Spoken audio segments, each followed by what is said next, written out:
What's up, design family, and welcome to another episode of FittDesign TV. On today's episode, I'll be giving you guys the FittDesign definitive guide on sportswear logo design. Creating a great brand can be a daunting task, and creating a great brand logo more so. Watch this video as I'll be going through the three main pillars of great logo design, specifically within the context of sportswear. I'll be giving you guys specific examples on brands that have done a great job and how you guys can implement these pillars into your own logo. Hey guys, and welcome to FittDesign TV. So glad to have you here. On this channel, we discuss all things sports fashion, graphic design, manufacturing, and technology. We'll discuss key topics, answer pressing questions, and provide actionable steps on starting your own product line. If you're interested in any of the above topics, stick around. You're in for a good one.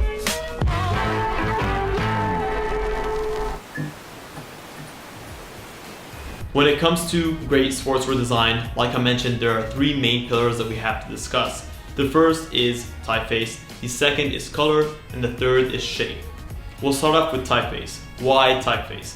When it comes to a logo, the main function of logo can be to communicate the name and vision of a brand.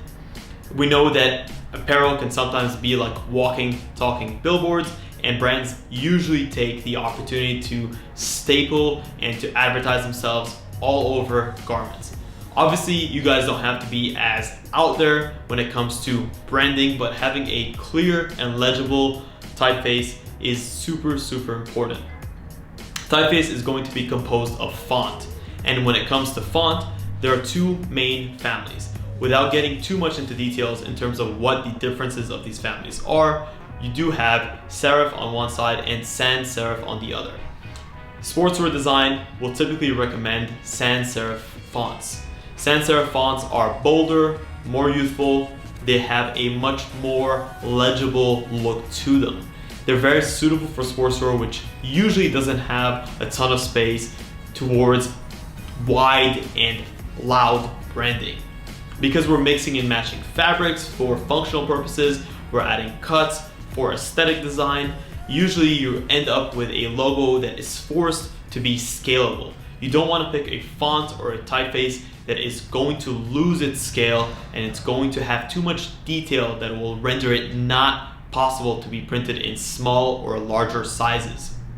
So having a typeface that is going to perform well on all of these different scales is going to be key. Usually these are fonts that are bolder, they're a lot more robust, they don't have a lot of intricate details, and just fonts that can either work in normal or italicized. You can play with the treading of the logo of the typeface, you can play with the kerning, and you can play with the leading. So these are all different mechanisms that relate to how you spread apart the letters of your logo.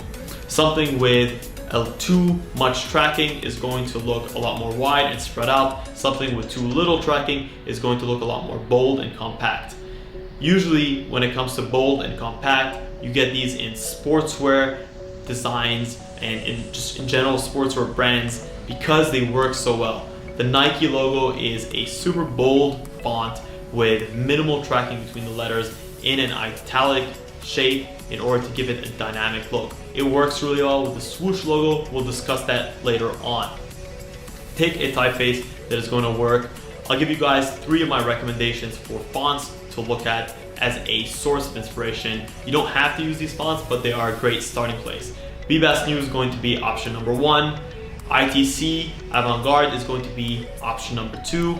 And last and not least, Futura is going to be a great option. These are all logos with great proportions in both the X and the Y directions. They're neither too tall nor too fat, and they're really legible, and they just have a great scalability to them that is going to be a no-brainer towards creating a typeface brand logo for you. They also have a very modern approach, and just overall they're clean and simple fonts that I highly recommend you check out.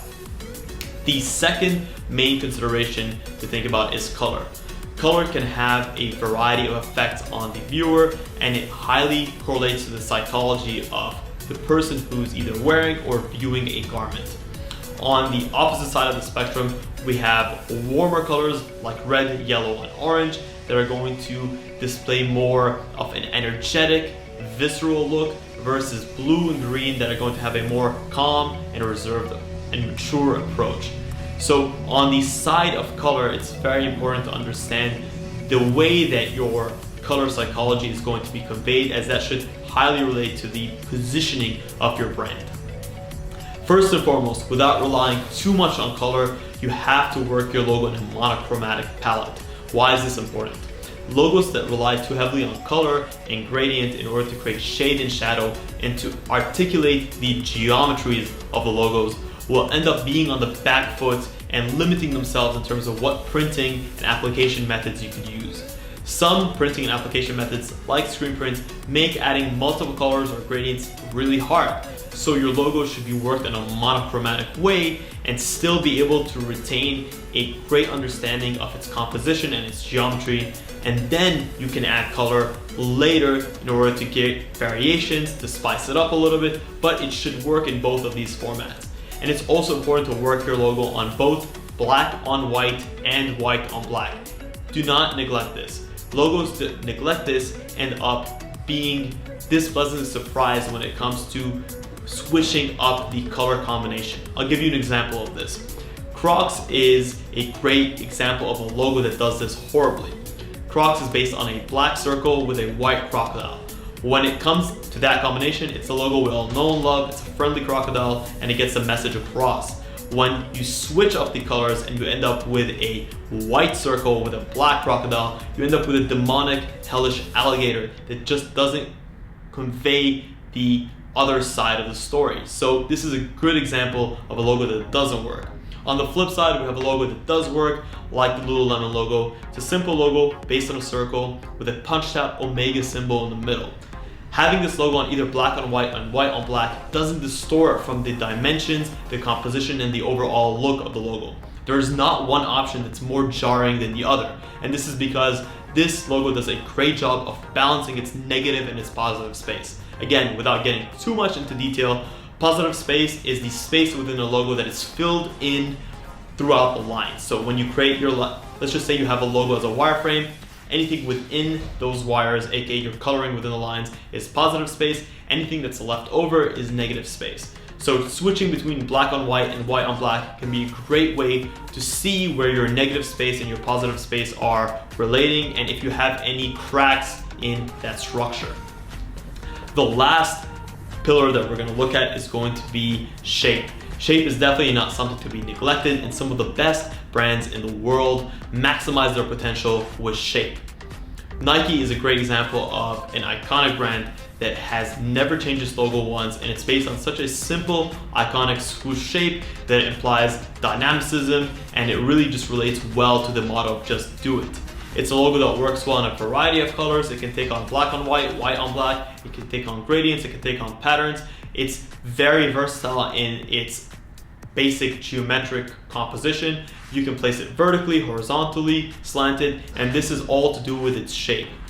Brands can either take an abstract or an iconic approach. If you think about Puma, Adidas, Nike, these are all brands that are looking at icons as ways to convey their brand, or it can take a more geometric approach using patterns, and these brands end up with a much more abstracted look to them. There are a variety of different geometric methods one can employ to create a brand shape that evokes a certain type of emotion, and I'll go through them one by one, and do bear in mind you can mix and match these. When it comes to symmetrical logos, these are typically going to imply organization and just overall stability. Organic logos or free-flowing logos are going to kind of enhance the pleasure, comfort, and interest of that brand image. Logos that are based on circles or curves in general are going to have a much more feminine and a much more feminine approach to them versus circular logos that are more insistent on community. We can also look at logos that are more horizontal in their approach. These logos typically have a much more community tranquility and tranquility vibe to them versus vertical logos that can imply masculinity, aggression, and strength. And I did mention that you can employ different geometric procedures in order to kind of mix and match or to convey more of a specific message.